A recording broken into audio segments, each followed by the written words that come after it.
part of the fourth module, right? So this part of the module contains some concepts with respect to hardware software co-design and how we are going to model the program. Okay. In a traditional embedded system development approach, the hardware software partitioning is done at an early stage, very early stage with respect to traditional embedded system design. Now at recent ages, we have so many different techniques, but we will start from the traditional part, traditional way of doing that, right? Engineers from software group used to take care of software, and engineers from hardware group used to take care of the hardware part. That's quite obvious. By default, they used to take care software and hardware part. There is less interaction. There used to be happen to less interaction between the two teams, and the development happens either serially or in parallel. And once the hardware and software are ready, the integration used to be performed, right? Then the product requirements captured from the customer are converted into system level needs or processing requirements rather than partitioning them directly into hardware and software. Obviously, we should classify the customer requirement into technical specification. That is the first step. The system level processing requirements are then transferred into functions which can be simulated and verified against performance and functionality. The architecture design follows the system design. The partition of system level processing requirements into hardware and software takes place during this phase. Each system level processing requirement is mapped as either hardware or software requirement.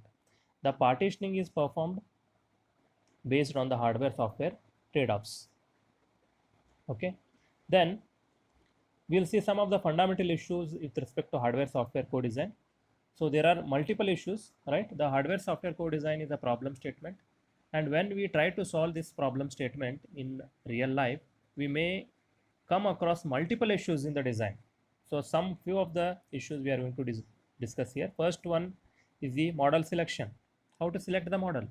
In hardware software co-design, models are used for capturing and describing the system characteristics. A model is formal system consisting of objects and composition rules. It is hard to make a decision on which model should be followed in a particular system design. Most often, designers switch between a variety of models from requirement specification up to the implementation aspects of the system design. So first we have to be firm with respect to what type of model will suit our application. Then selecting the architecture. A model will only capture the system characteristics and does not provide information on how the system can be manufactured, right? The architecture specifies how a system is going to implement in terms of number and type of different components and the interconnection among them. Controller architecture, data path architecture, CISC, RISC, we have VLIW, then we have SIMD, single instruction multiple data, or MIMD, multiple instruction multiple data, etc. are the commonly used architectures in system design, right? Some of them fall into application specific architecture class like controller architectures, while other fall into either general purpose architecture class like CISC and RISC or parallel processing class like VLIW, SIMD and MIMD. Let us briefly go through what does it mean. The controller architecture implements the finite state machine model using a state register and two combination circuits.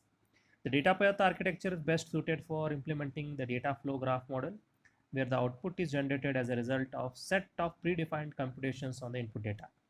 Whereas finite state machine data path, also in short it is called in industry as FSMD architecture, combines the controller architecture with the data path architecture.